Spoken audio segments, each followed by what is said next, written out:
নমস্কার প্রিয় শ্রোতা বন্ধুরা, রাধাকৃষ্ণ পেট পিয়ালি চ্যানেলে আমি পিয়ালি আছি। আজ আপনারা শুনছেন শিব ও মহাপুরাণ।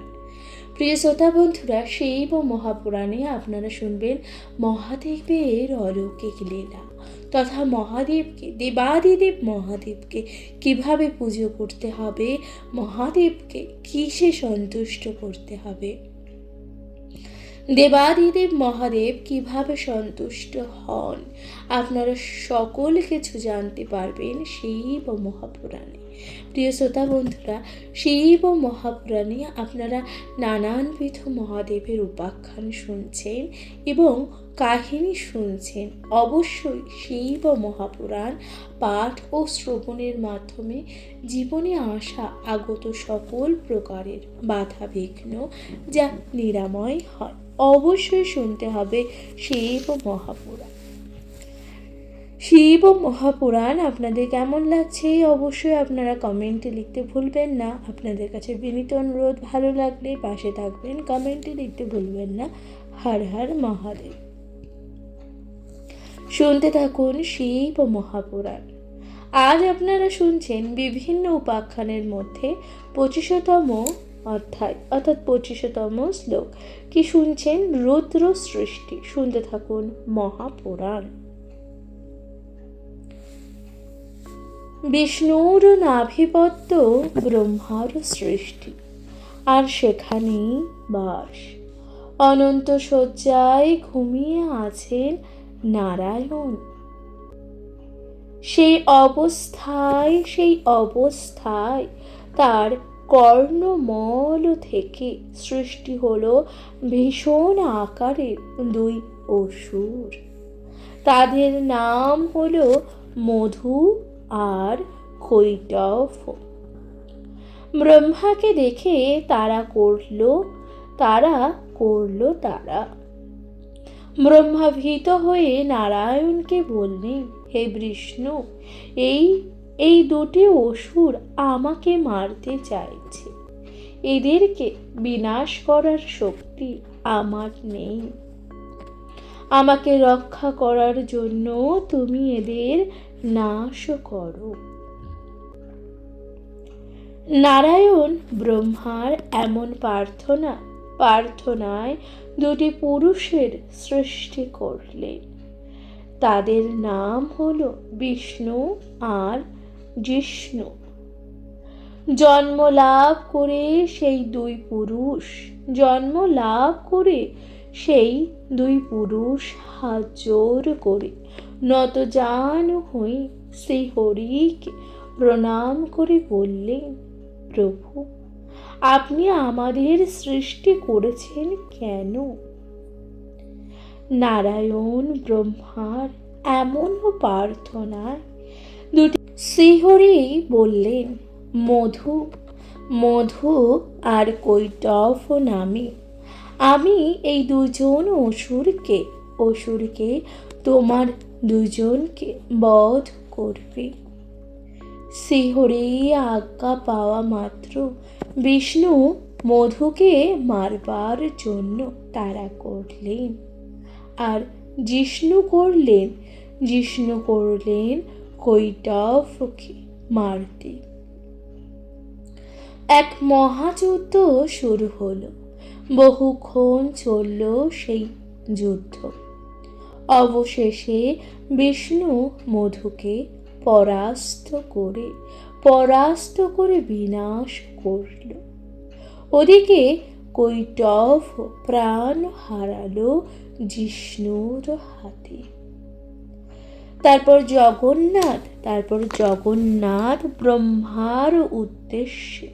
ব্রহ্মাকে উদ্দেশ্য করে বললেন, ব্রহ্মা, এই পর্যন্ত আমি তোমাকে বহন করে আসছি আর রক্ষাও করছি।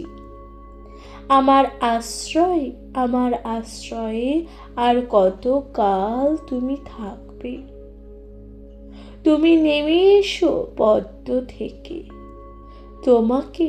তোমাকে এভাবে আমি আর বইতে পারছি না। তুমি বরং আমার মধ্যে প্রবেশ করো। বিষ্ণুর আদেশ মতন ব্রহ্মা সেই পদ্মকে ছেড়ে প্রবেশ করলেন নারায়ণের মধ্যে। তারপর নারায়ণ ঘুমিয়ে পড়লেন। তার উদ্দেশ্য তার এই উদয়ের মধ্যে থেকে ব্রহ্মার আর কাজ কি? তিনি ঘুমিয়ে পড়লেন। তারপর জগৎ সৃষ্টির সময় ব্রহ্মা সৃষ্টিকে কাজে মন দিলেন। সনক, সনন্ত, সনাতন, সনত কুমার আর ভৃগু আদি মুনিগণকে সৃষ্টি করলেন প্রথম। কিন্তু তারা কেউই সৃষ্টি কাজে মন দিলেন না। তাহলে বংশবৃদ্ধি পাবে কেমন করে? মহাচিন্তায় পড়লেন ব্রহ্মা। তখন এই ব্রহ্মার মোহে নাশের জন্য বিষ্ণু বললেন, পুত্র তুমি কি শূলপাণ মহাদেবকে ভুলে গেছ? পূর্বে যাকে তুমি পুত্র রূপে কামনা করেছিলে, পূর্বেই তুমি যাকে পুত্র রূপে কামনা করেছিলে। বিষ্ণুর কথায় ব্রহ্মার মোহ কাটল। তারপর এই যে প্রজা সৃষ্টির বাসনায় দুঃসাধ্য তপস্যা শুরু করে দিলেন। কিন্তু দীর্ঘকাল কেটে গেল সিদ্ধি লাভ করতে পারলেন না।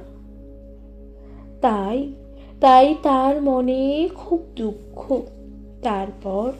তারপর সেই দুঃখ থেকেই ক্রোধের সৃষ্টি হলো। তখন তার চোখ দুটো থেকে বিন্দু বিন্দু জল পড়তে লাগলো। আর তো থেকে জন্ম নিল ভূত প্রেতের। আর সেই জল থেকে তখন ভূত প্রেতেরা জন্ম নিল। সেই সব ভূত প্রেতেদের দেখে ব্রহ্মা নিজেকে খুব নিন্দা করলেন আর রাগান্বিত হয়ে প্রাণ ত্যাগ করার কথা চিন্তা করলেন। তখন সময় তার মুখ ও অগ্নির মতন প্রাণময় রুদ্রদেবকে আবির্ভাব হলো। জন্মানো মাত্রই তারা কাঁদতে শুরু করে দিলেন। ব্রহ্মা তাদেরকে রোদন করিও না বলে সান্ত্বনা দিলেন। তারপর বললেন, এই রোদনের জন্য তুমি রুদ্র নামে জগতে খ্যাতি লাভ করবে। এখন তুমি আমার আদেশে প্রজা সৃজন করো। মহাদেব তখন তার মতন জটাজুটধারী নীলকণ্ঠ, ত্রিশূল হাতে, ত্রিলোচন, বৃষভ বাহন, জরা ও মরণ রহিত কোটি কোটি রুদ্র সৃষ্টি করবে। ব্রহ্মা তাদেরকে দেখে তো খুবই আশ্চর্য হলেন। এ কি, এরা তো কেউই কখনো মরবে না। তাহলে মহাদেবকে বললেন। তারপর তখন ব্রহ্মাদেব মহাদেবকে বললেন, হে দেব, তুমি জরা ও মৃত্যুহীন এমন প্রজা সৃষ্টি করলে কেন? এদের তুমি সৃষ্টি করো না। জন্ম মরণ যুক্ত অন্য প্রজা সৃষ্টি করো। মহাদেব তখন ব্রহ্মাকে বললেন, আমি তেমন প্রজা সৃষ্টি করতে পারবো না। বরং তুমি মরণশীল প্রজা সৃষ্টি করো। তারপর মহাদেব আর প্রজা সৃষ্টি করলেন না। সেই পুত্রদের সঙ্গে নিবৃত্তান্ত হয়ে অবস্থান করতে লাগলেন। এইরূপ অবস্থার জন্য মহাদেবের আরেক নাম হলো স্থাণু। তারপর মানুষ পুত্রদের সঙ্গে মহাদেবকে দেখে ব্রহ্মা আনন্দ ভরে তার বহু স্তব স্তুতি করলে, কৃতাঞ্জলি হয়ে প্রণাম জানালে। তখন মহাদেব ব্রহ্মাকে স্পর্শ করে বললেন, ব্রাহ্মণ,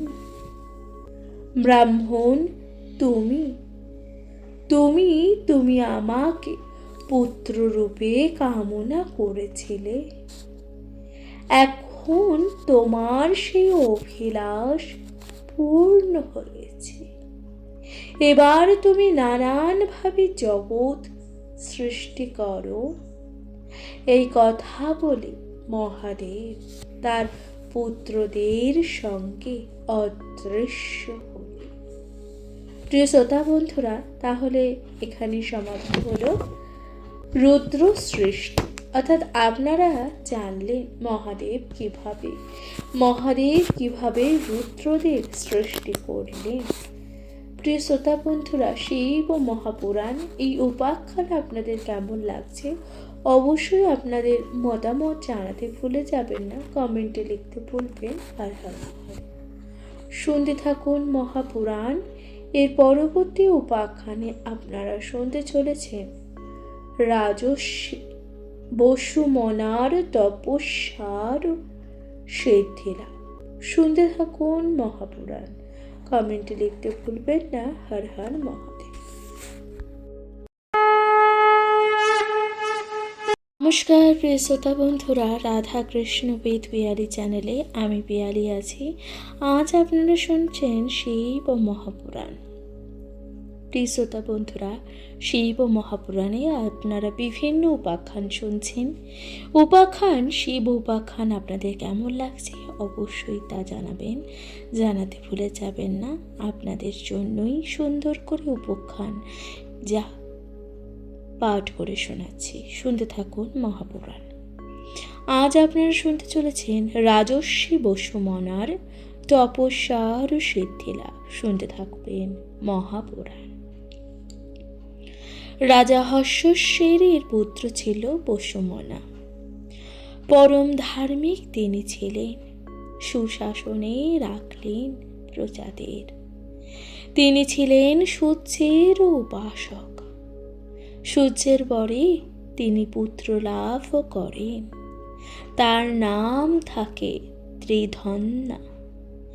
সেই ত্রিধন্যা বাবার মতন ধার্মিক, উদার ও তেজি হন। যিনি যেমনই ধার্মিক কিংবা উদারই হোক না কেন, কেউ না কেউ তার শত্রু তো থাকবেই। বসুমানার শত্রু জয়ের ইচ্ছা করলেন এক মহা অশ্বমেধ যজ্ঞের ফল। সেই যজ্ঞে ছিল উপস্থিত বশিষ্ঠ, কশ্যপ, পুলস্থ, পুলহ, ভরদ্বাজ ও অত্রি প্রভৃতি ঋষিগণ। আর ইন্দ্রাদি দেবতাগণও এসেছিলেন। অন্ন, বস্ত্র, গাভী প্রভৃতি বহু পরিমাণে দান করা হল। মহাধূম ধামে যজ্ঞ হল শেষ। তারপর রাজা বসুমানার সেই ঋষিদের পাদ পদ্ম বন্দনা করে জিজ্ঞাসা করলেন, হে ঋষিবর, আপনারা সর্বজ্ঞ। আমার কাছে আমার মনে এক সংশয় আছে। তার নিরাসনের জন্য আপনাদের কাছে বলবো। ইহলোক যজ্ঞ, তপস্যা আর সন্ন্যাস, এই তিনটির মধ্যে কোনটি শ্রেষ্ঠ? কোনটির দ্বারা মানুষ সহজে মুক্তি লাভ করতে পারবে? আপনারা আমাকে এর উত্তর দেবেন। রাজার প্রশ্ন শুনে প্রথমে বশিষ্ঠদেব বললেন, হে রাজন, বিধি মতন বেদ পাঠ করে সংসারী হয়ে সৎ পুত্র সৃষ্টি করে যজ্ঞের দ্বারা যজ্ঞেশ্বরের আরাধনা করা উচিত। তারপর সমাহিত চিত্তে বানপ্রস্থানাশ্রয়ে বনে যাওয়া কর্তব্য। তারপর বশিষ্ঠদেব বললেন, প্রথমে যজ্ঞের দ্বারা দেবতাদের গণকে আরাধনা করে পরমেশ্বরের তপস্যার দ্বারা আরাধনা করে যথাবিধানে সন্ন্যাস ধর্ম গ্রহণ করা উচিত। পুলহ এবার বললেন, যিনি পুরাণ পুরুষ পরমেশ্বর, কেবল তপস্যার দ্বারা তার আরাধনা করতে মুক্তি লাভ হয়। তারপর যমদগ্নি বললেন, যিনি জগতের বীজ আর সর্বভূতের অন্তর্যামী আর বিশেষ কর্তা, সেই সনাতন বিষ্ণুকে তপস্যার দ্বারা আরাধনা করা উচিত। এরপর বিশ্বামিত্র বললেন, যিনি অগ্নিস্বরূপ, সর্বাত্মক আর স্বয়ম্ভু, সেই রুদ্রকে তপস্যার দ্বারা আরাধনা করলে মুক্তি অবধারিত। যাগ ও যজ্ঞ করার কিন্তু কোনো প্রয়োজন নেই। তারপর ঋষি ভরদ্বাজ বললেন, সকল যজ্ঞেই ঈশ্বর হলেন শ্রীহরি বাসুদেব। ভক্তি ভরে তার যদি পূজা করা যায়, তাহলে জগতের সবার পূজাই হয়ে যায়। তখন মুক্তির জন্য কোনো চিন্তাই করতে আর হবে না। এরপর ঋষি অত্রি বললেন, যার থেকে প্রকৃতি ও পুরুষের সৃষ্টি, এই সমগ্র জগৎ যার সৃষ্টি, তপস্যার দ্বারাই সেই সনাতন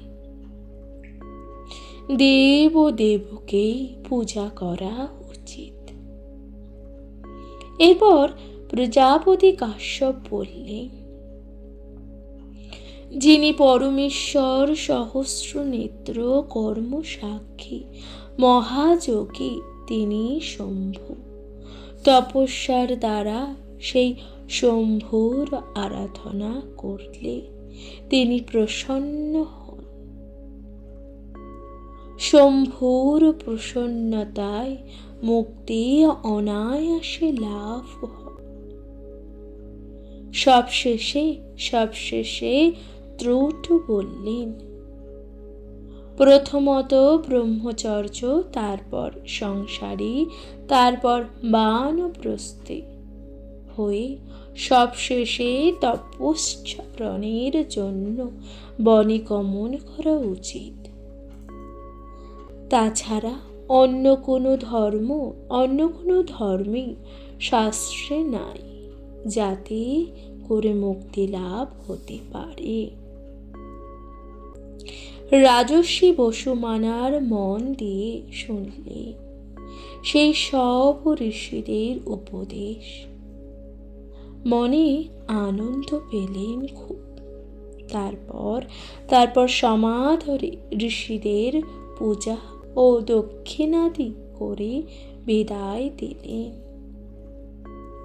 তারপর রাজা তার পুত্র ও ত্রিগন্ধাকে সিংহাসনে বসিয়ে প্রজা পালনের জন্য বহু উপদেশ দিয়ে বনে চলে গেলেন তপস্যার জন্য।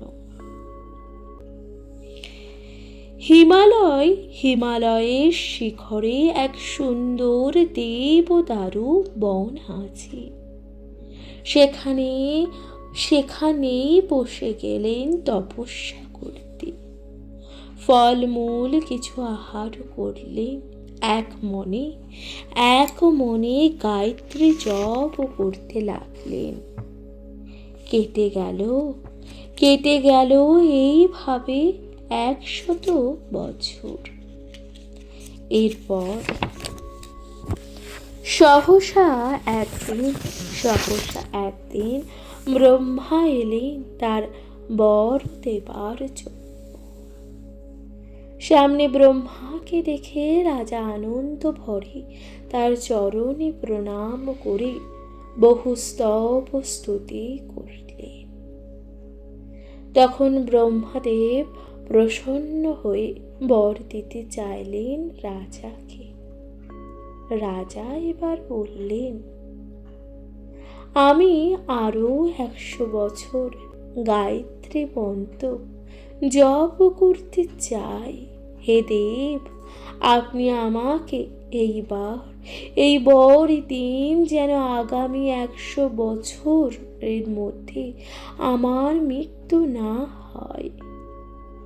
রাজার মুখে এমন বর প্রার্থনা শুনে ব্রহ্মদেব খুবই খুশি হলেন। তার গায়ে হাত দিয়ে বললেন, তাই হবে। এই কথা বলেই অদৃশ্য হলেন ব্রহ্মা। বর লাভ করে রাজা খুব আনন্দ। আবার বসলেন গায়ত্রী মন্ত্র জপ করতে। ফলমূল খান, ত্রিসন্ধ্যায় স্নান করেন। এইভাবে 100 বছর কেটে গেল।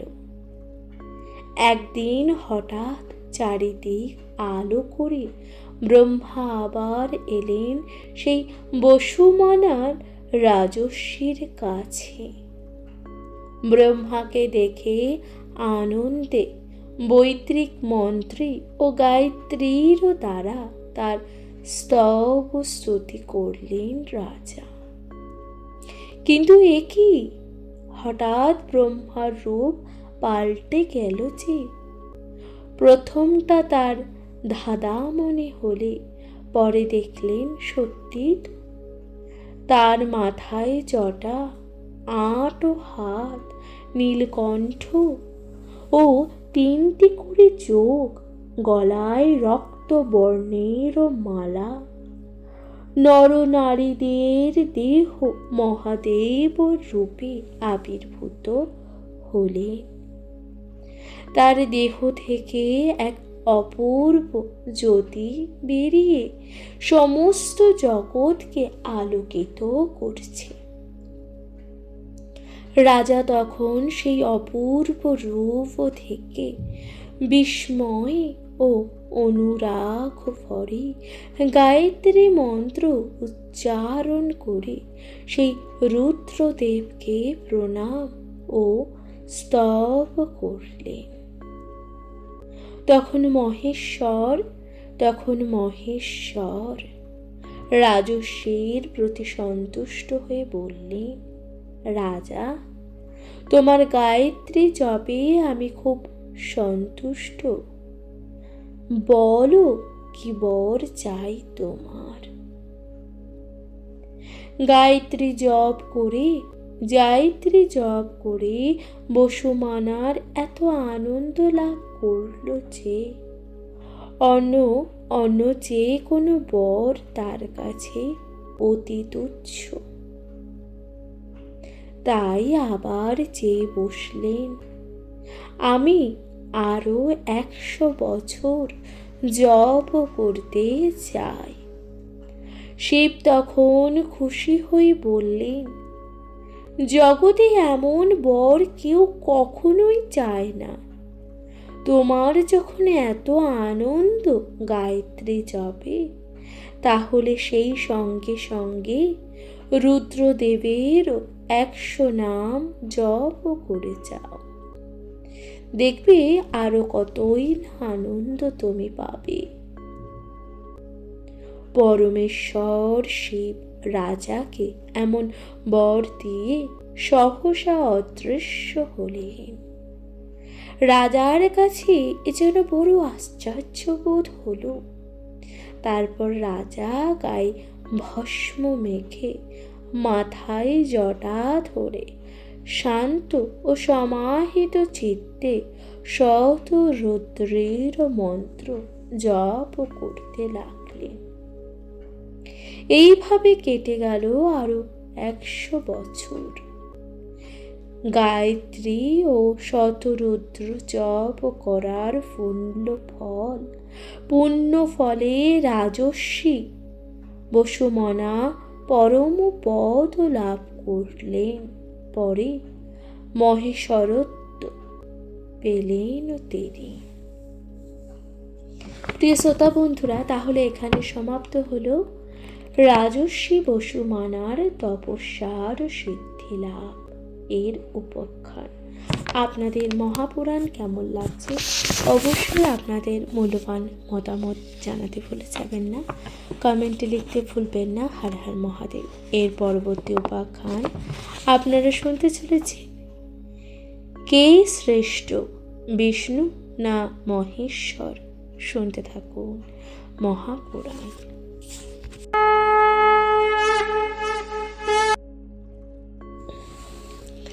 নমস্কার প্রিয় শ্রোতা বন্ধুরা, রাধা কৃষ্ণ পেট পিয়ালি চ্যানেলে আমি পিয়ালি আছি। আজ আপনারা শুনছেন শিব মহাপুরাণ।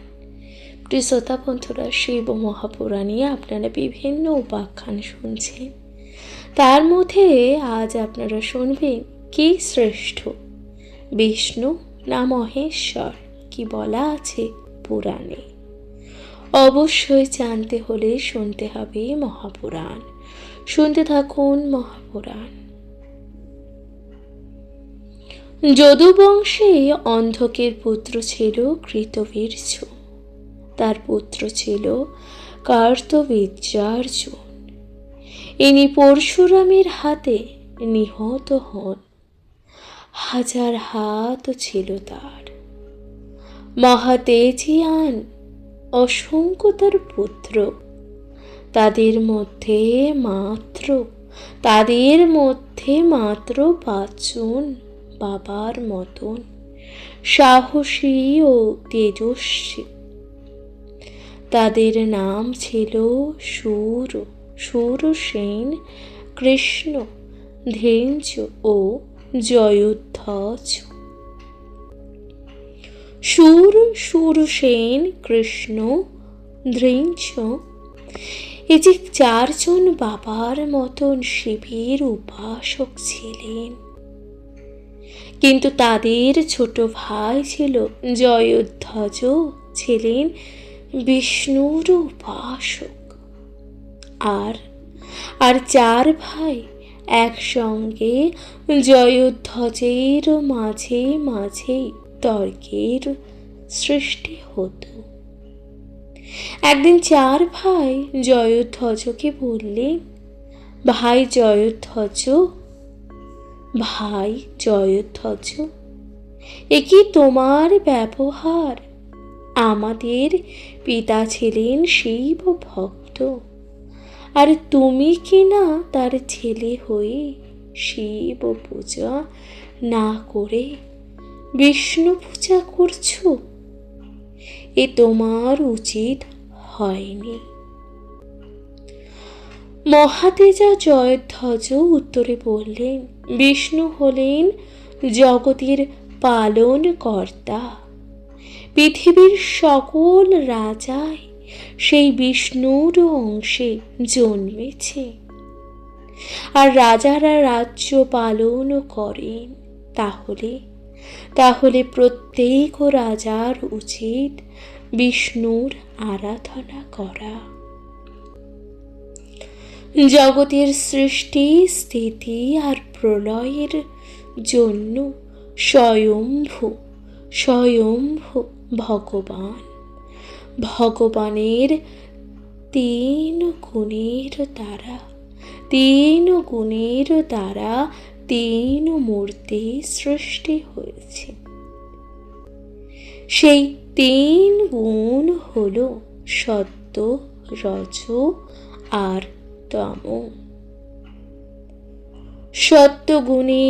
সত্যগুণের দ্বারা বিষ্ণু পালন করেন, রজগুণের দ্বারা ব্রহ্মা সৃজন করেন, আর তমগুণের দ্বারা শিব ধ্বংস করে। তাই এই যে রাজ্য পালনকারী রাজাদের পক্ষে ভগবান বিষ্ণুর আরাধনা করা উচিত। নির্বিবাদে ছোট ভাইয়ের এর যুক্তি মেনে নেবেন এমন সেই চার ভাই নয়। তারাও যুক্তি দিয়ে দেখালেন শিব পুজোর গুরুত্ব। বললেন, মানুষের চরম লক্ষ্য হলো মুক্তি। সেই মুক্তি লাভ করতে হলে সকল মানুষেরই উচিত হবে রুদ্রের পূজা করা। কারণ সমস্ত জগৎ হলো শিবময়, আর সেই শিব তমগুণের প্রভাবে তেজময়ী ভয়ঙ্করী মূর্তি ধারণ করে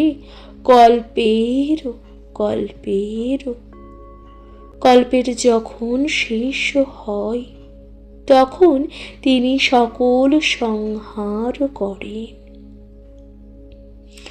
জয়ধ্বজ একটু চিন্তা করে বললেন, সত্যগুণের প্রভাবেই জীবের মুক্তি হয়, আর ভগবান বিষ্ণুই হল সেই সত্যগুণময়। তখন তার চার দাদা বললেন, মানুষ যদি সাত্ত্বিকভাবে শিবের পুজো করে, মহাদেব তমগুণী হলেও সত্যগুণ যুক্ত হয়ে সেই সব সাধককে মুক্তি দান করবে। তাই সেই সব রুদ্রকেই পুজো করা উচিত। বড় দাদার কথা শুনে জয়ধ্বজ হাসতে হাসতে বললে, মুক্তি কাকে বলে তোমরা ঠিক জানো না।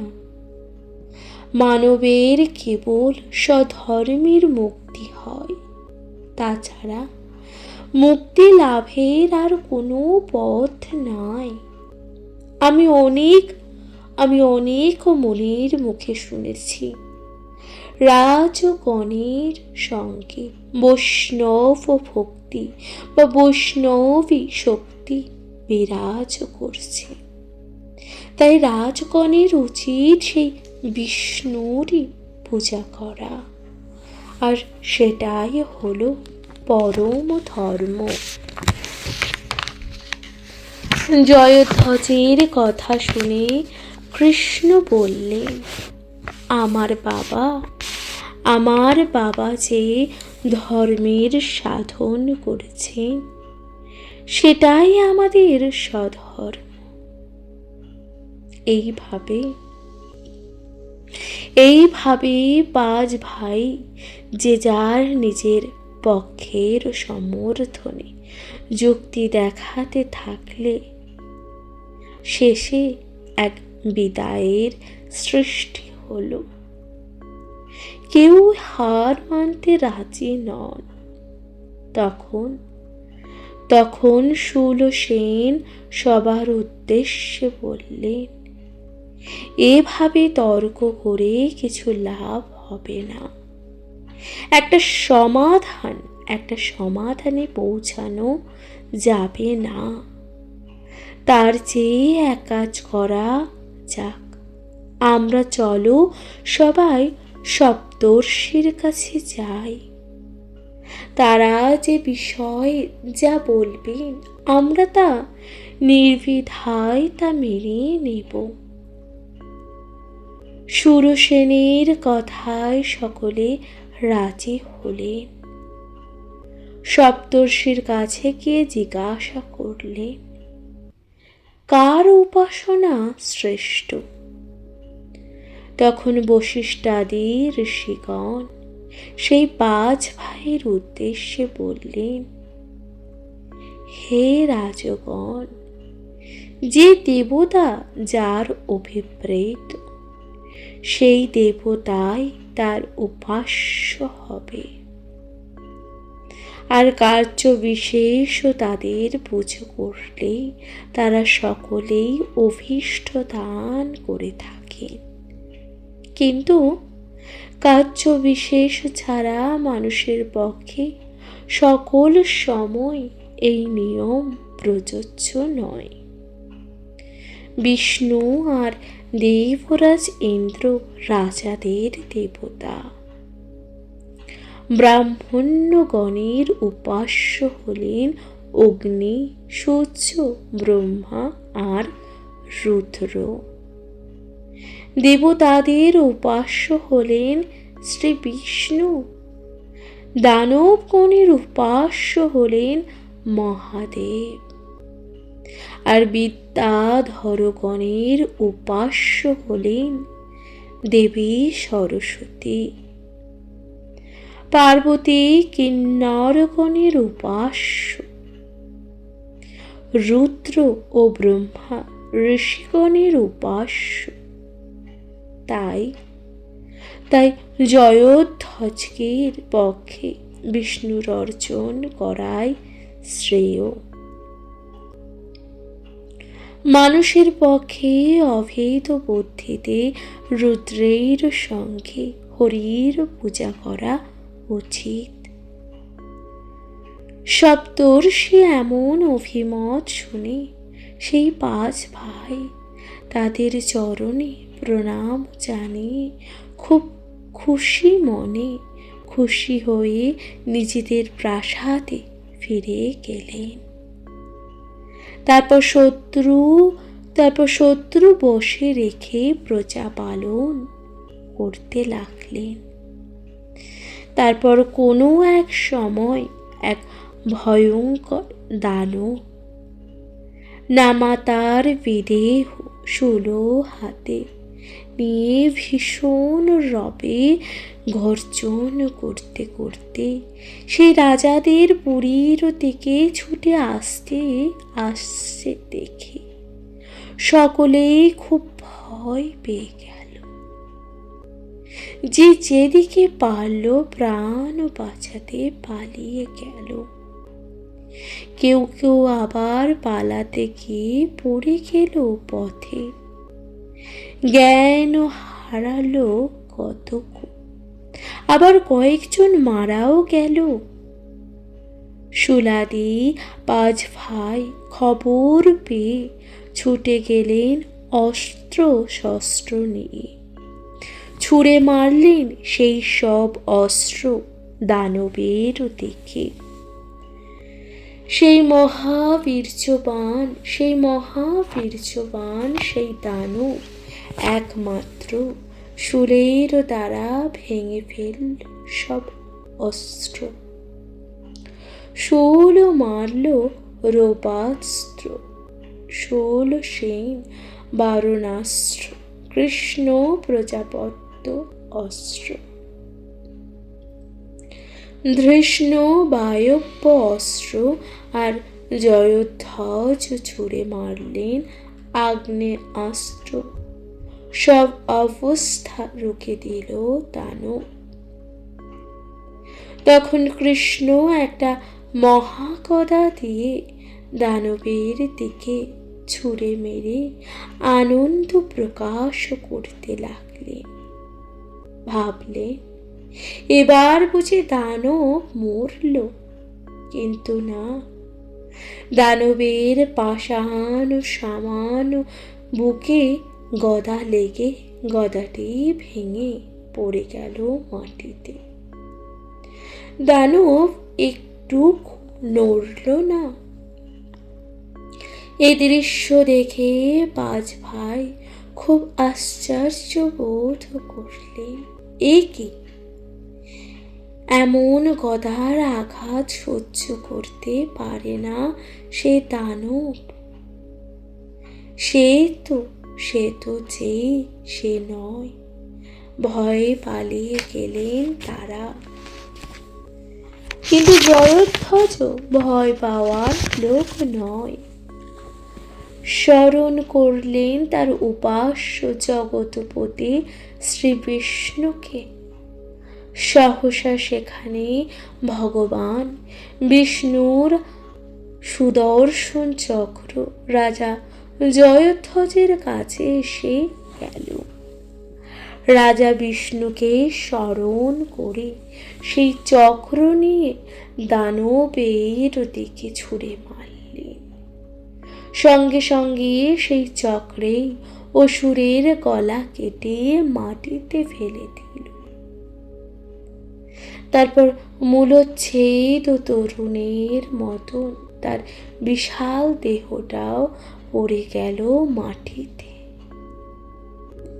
সেখানকার ভূমি কেঁপে উঠল, যেন ভূমিকম্প হচ্ছে।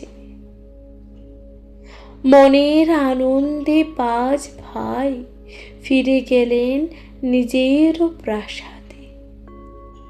ছোট ভাই জয়ধ্বজকে সবাই প্রশংসা করলেন।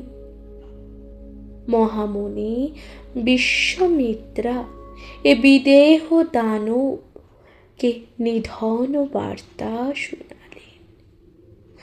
জয়ধ্বজকে আশীর্বাদ করার জন্য এলেন তার প্রাসাদে।